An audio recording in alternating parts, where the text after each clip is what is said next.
Hello and welcome to Loyola. So sorry that you couldn't join us for orientation in June. We still recorded this PowerPoint. It was one of the sessions midday of the orientation about student success here at Loyola. Now, some of the activities found within this PowerPoint or what was in this session, you won't be able to do since you're watching this at home. But we still want you to get, obviously, the information and the knowledge that was shared throughout this session. We don't think that success is just academic. We think it's engagement and getting involved and feeling at home at Loyola. So this presentation does obviously have plenty of academic information, but it also has how to get involved on campus. So we'll go through this slide by slide. Some I might skip over because of, more into like an activity or a discussion. But enjoy, and we look forward to seeing you in August.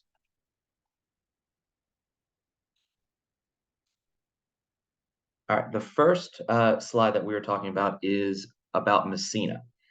Now, I'm sure you heard about Messina on your tour, but what some students still don't really know what it is. And when you see your schedule, if you were to check your schedule right now, you would see that you only have, or you have at least one class on your schedule, and that's your Messina class. It's a pre-selected program that was based off your Messina survey results from a survey you took in May, early June. So your first two classes, one in the fall and one in the spring, are connected. You'll have the same students, the same classmates in both classes. And hopefully these knock out something in your core. We'll talk about the core curriculum, or they might be an elective. We'll get to that later on in the presentation. But again, it's a first year experience program that's for all incoming students, whether you commute to us or live on campus. You'll be involved in Messina your first year at Loyola. Part of Messina is enrichment. Enrichment is outside the classroom learning. So this could still be taught by your Messina advisor, your Messina faculty, but most likely will be led and taught by a Messina mentor or your Evergreen. A Messina Evergreen is an upperclassman student that has obviously been through Messina and that wants to be a student leader. So they might do a couple presentations on specific engagement. My Evergreen last year did a presentation on study abroad because they were going abroad and they wanted to share their knowledge that they learned so far. But a lot of these will be led by the Messina mentor. These are the non-faculty in your classes, in your Messina classes, that could be from financial aid, academic advising, or even the Messina office like myself. And we're here to kind of teach you more about Baltimore, for you to get to know our city, also self-care and time management, stress management, meditation. I mean, anything that is not going to be covered in your, typical semester in your classes, we try to give you those enrichment sessions to make sure you're more well-rounded and that you can succeed in all aspects of college life. Some of these are also trips. I took my Messina class to the Oriole game, so Camden Yards, last fall. I know a lot of people have taken them to DC, especially if they're not from around and they want to explore Maryland and DC some more. So a lot of these trips are really fun and obviously taken care of, paid for in the Messina program, so students can enjoy wherever they're going, including I got my students coffee on campus Starbucks, just their complete order. So the Messina program does have a budget that covers these trips. And overall, really think that Messina is here to help you succeed at Loyola academically and non-academically, such as getting engaged and getting connected to Baltimore. This was one of our first discussions. We had this five-part discussion in class about what are some ways you measure success, and we got answers coming from GPA to living with someone for the first time. It led into an activity called the Top 10 activity that was an Evergreen-led activity in which students wanted to hear top 10 ways where you thought you think you might need to succeed in order to be a graduate of this school in 4 years. So that was the activity. Obviously, we're not going to get into it digitally, but that got our students thinking about success. Academics came up, and obviously non-academics came up as well. All right, speaking of academics, that's where we transition to after this. On orientation, No one registered for classes. We just kind of went over how to register and how to search for classes. And you can kind of follow along with me during this presentation to whether it's on your computer or on your phone to sort of also learn what was shared during orientation. You sign up for classes after you meet with your academic advisor over Zoom in July, and depending when you're watching this presentation, they may have already reached out to you, but if not, they tend to reach out to at the end of June, early July to have conversations throughout the month of July. And once they have that, they'll clear you for registration, where you'll be able to register for your courses in the fall. Student planning is a term I'll be throwing around a lot. Student planning is the software, is the term for students scheduling their classes here at Loyola. So we'll be going through a few screenshots of those, as well as you'll be following along at home. Inside Loyola is what you need to log into in order to get to student planning. So what we did is we really went step by step through Inside Loyola. Right now, if you wanted to Google Inside Loyola, if it's not already like saved on your phone or bookmarked or something like that.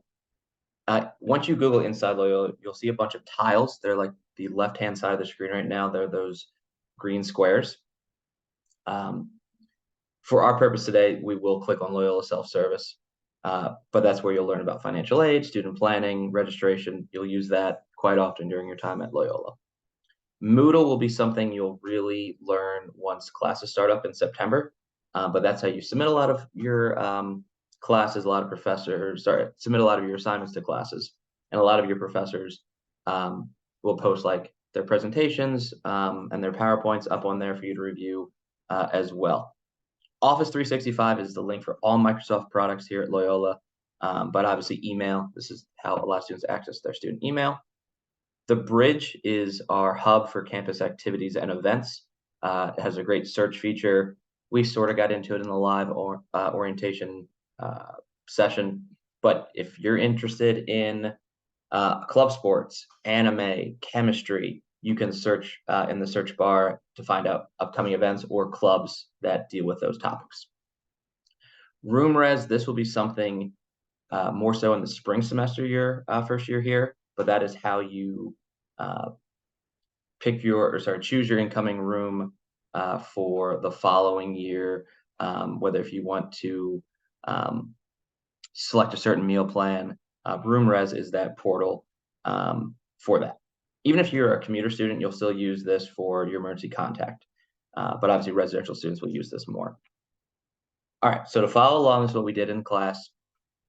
It's a step-by-step guide. We had one of our students submit screenshots. If you Google Inside Loyola from the left-hand side of the screen, it's the second option in Google for most people. I don't think we saw one that was the first. You'll get this second photo, which is your username. You should have been sent this. Your username and password was sent to you, and you probably already logged in to do that Messina survey back in May.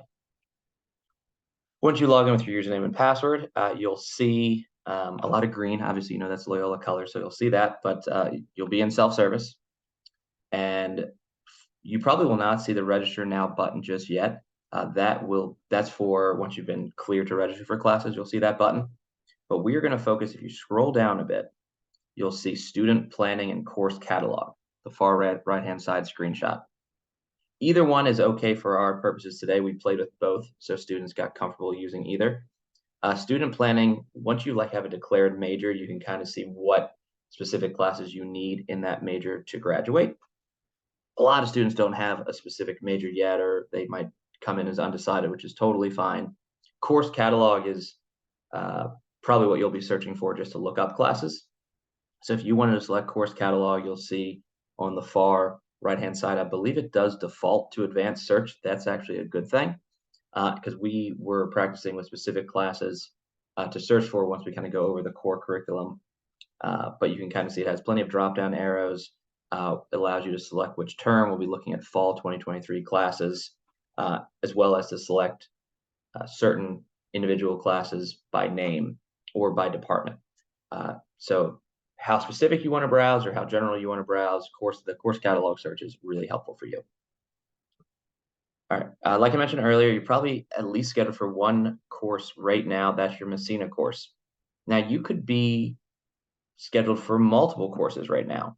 If you put in an intended major of biology or pre-health, you might see a biology class or a chemistry class or both already preloaded onto your schedule.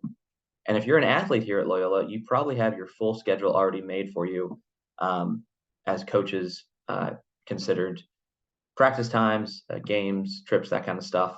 So you might have your schedule already made for you entirely. How you can tell Messina classes is the section number. So for example, if we were to look at History 100, that's HS 100 for shorthand. You'll see a lot of shorthand here at Loyola. But then after 100 lists usually some numbers. Usually it's like History 100 01, 02, 03, 04. But if you ever see History 100 04S, if it ends in a letter, that section number ends in a letter, that's a Messina section. So that's important to know as you search for classes.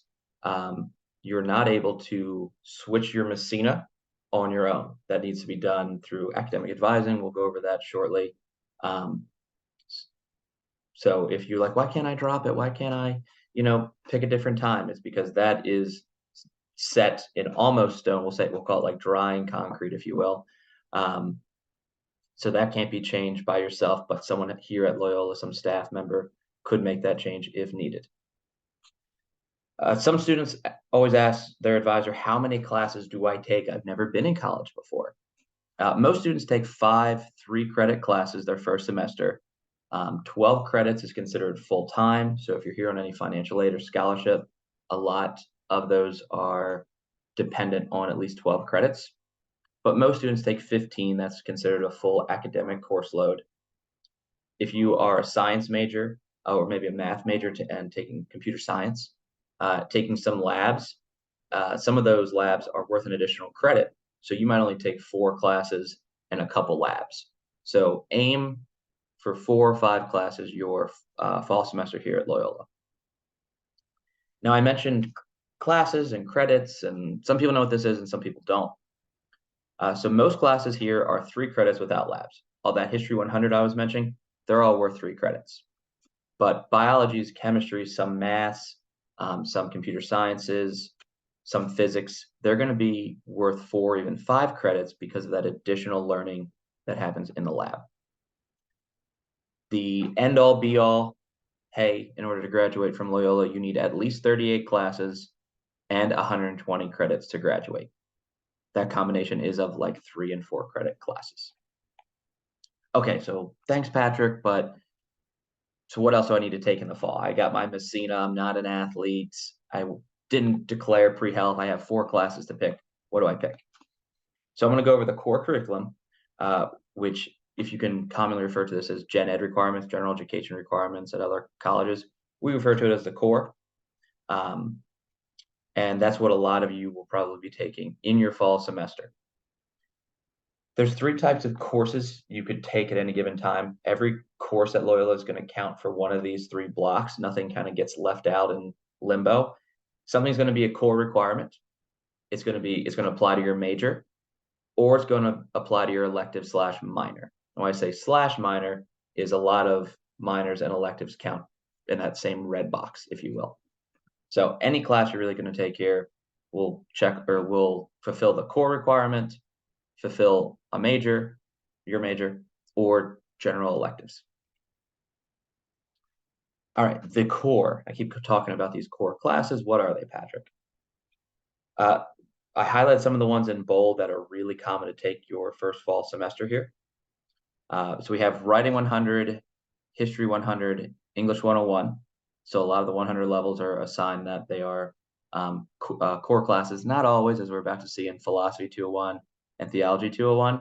They're still intro classes, so don't think they're harder or anything like that because they're at the 201 level. They're still an intro to philosophy and intro to theology. There is the option to take, if you really like history, you could take a second history. If you really like English, you could take a second English. And you will also be taking an additional philosophy, and an additional theology class throughout your time at Loyola, although those 200 level classes on the left-hand side of your screen aren't going to be that common in your fall semester. You probably won't register for those until later. You may take a fine arts though. Photography, I've seen a lot of students take their first year here at Loyola, but there's also theater classes, music classes, art history classes that fulfill this requirement as well. Some students take a language their first semester here. It really depends what language they want to take and how far along they are in that program. The foreign language requirement here is to get to the 104 level, or what we call the intermediate 2 level. Part of your summer to-do list for Loyola is to take placement tests for language, your language of your choice, and math. If this language placement test puts you in 104, congratulations, you only have to do one foreign language class here at Loyola. Now, if this placement test puts you at the 101, 102, or 103 level, you have to do that or those courses first before you can reach up to the 104 intermediate level. Those 101, 102, 103 courses will fall into that elective category we talked about earlier. A lot of the others on the right-hand side are dependent on your major. So if you are undecided, you may want to wait on some of these right-hand classes. If you are a decided major, your natural sciences, like if you're a biology student, your natural sciences will be fulfilled by your major because you'll be taking a ton of biology classes and chemistry classes. Just to put that out there that we wanted to share. These are the core in a nutshell, but the left-hand side is what we see first-year students in the fall register for a little bit more than the right-hand side. If you'd like to explore these more on your own, let me talk about the right-hand side first. The academic worksheets, if you have an intended major, you know what you want to major in here at Loyola, you could look up the requirements for your specific major. With very helpful worksheets, you can print them out, you can save them to your computer, really helpful. And the course catalog lets you look more into the descriptions of some of these courses. And I think it's just a really great resource to have if you want to learn more about, okay, so what is History 100? So that's really helpful for that. We didn't touch too much on this during the presentation. Your advisors change over your course at Loyola. The advisor you have your first year here will not be the advisor you have by the time you graduate. They are Messina advisors. They're specifically trained on how to help first years acclimate academically to college, to specifically Loyola. After your first year, you split sort of between blue and red, if that helps for visualization. If you haven't picked a major yet, by the end of your first year, you'll be assigned an exploratory advisor who will help you in that decision-making process. If you haven't decided major, you'll be assigned a major advisor, a professor in that department that teaches. If you're a philosophy major, you'll get a philosophy advisor. And again, the exploratory advisor is really only for that sophomore year fall, and then you'll transition to red by the time you pick your major. So everyone will graduate with a major advisor that helps them through the majority of their process at Loyola. So if you're hopefully watching this before you met with your advisor in July, here's how to prepare. I believe we sent home a handout or maybe emailed it that the students that did attend orientation got, that was really helpful, and like questions to know, easy reference things that will help you expedite your advising meeting. We advise you to please take your math and language placement test before you meet with them. Again, I think I mentioned that earlier. They're not going to let you register for these courses until you take a placement test. So you can still register for theology and philosophy, et cetera, but for math or Spanish, you're not going to be able to register. We talked about that being an elective. And then we have all those course pairings to refer to. Your advisor will know this too, but because you're registered for a fall Messina class and a spring Messina class, if you're taking your spring Messina is Psychology 101. We don't want you to register for Psychology 101 in the fall because you're taking it in the spring. And you may not see that yet, which is okay. Your advisor will know what you're registered for in the spring. And you can also double check to see that course pairing survey you took if you have forgotten. We did a little practice searching for classes. This was the History 100 example I think I've referred to a few times. So we all went to student planning.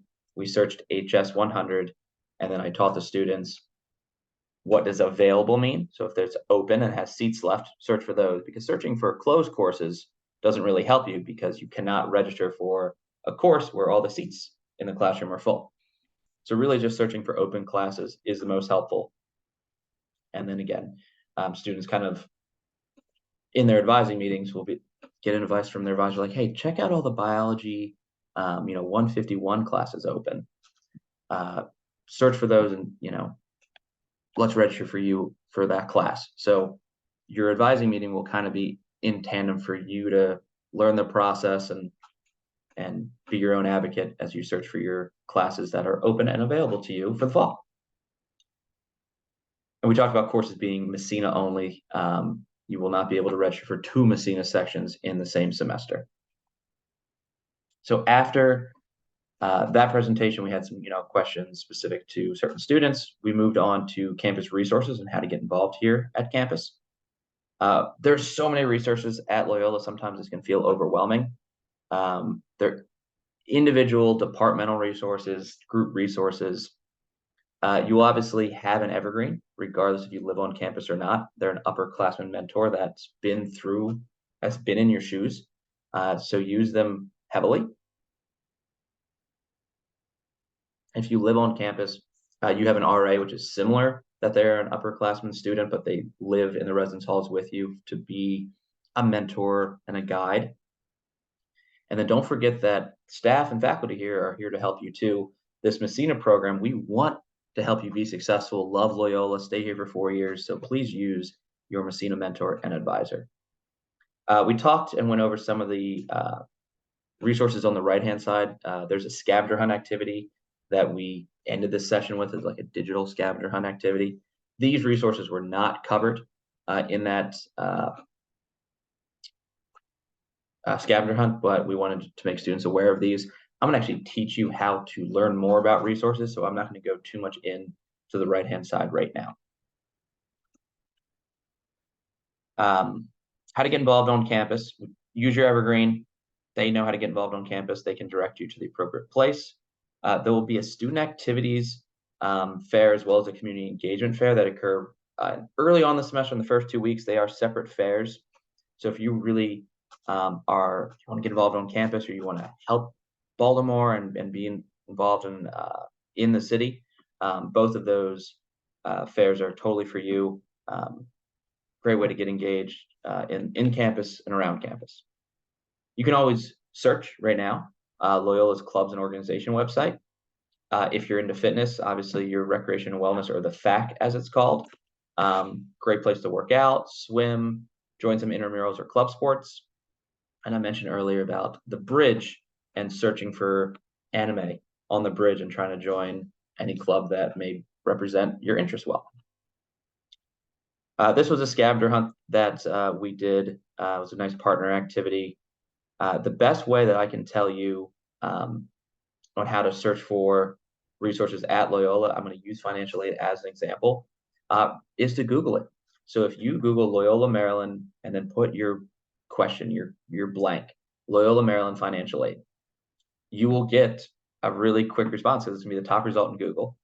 And once you click that result, you'll be able to see contact us. You might see a thing that says staff, as well as more information about that individual department. Phone numbers, emails will all be there. And then we use financial aid as a great example because everyone here has a financial aid advisor, regardless if they have a financial aid package here or not. So you're automatically assigned one based off your last name. It's not in alphabetical order right here, but based off your last name, you can see from the list below who your financial aid advisor is for any kind of questions you might have moving forward. So if you ever have a question about, what's the next one? Student administrative services. If you have questions about the counseling center, questions about the study, the women's center, our wellness center. So many things obviously that that you might, or if your parents might have questions about, we're really forward facing, where we put a lot of information, contact information, available on Google. And that really is a great way to uh, find all that information, prepare for the resources. And if you have any further questions, you can obviously talk with your advisor more in July, especially for specific classes. What should I be taking? Hey, I looked at those academic worksheets, but can you give me some more advice? So hopefully those conversations are really intentional, and you leave that Zoom meeting with a great course schedule and ready for the fall. So thank you for watching. Sorry you couldn't join us in person in June, but we are looking forward to seeing you at Move-In, and we hope you have a great and successful first year here at Loyola.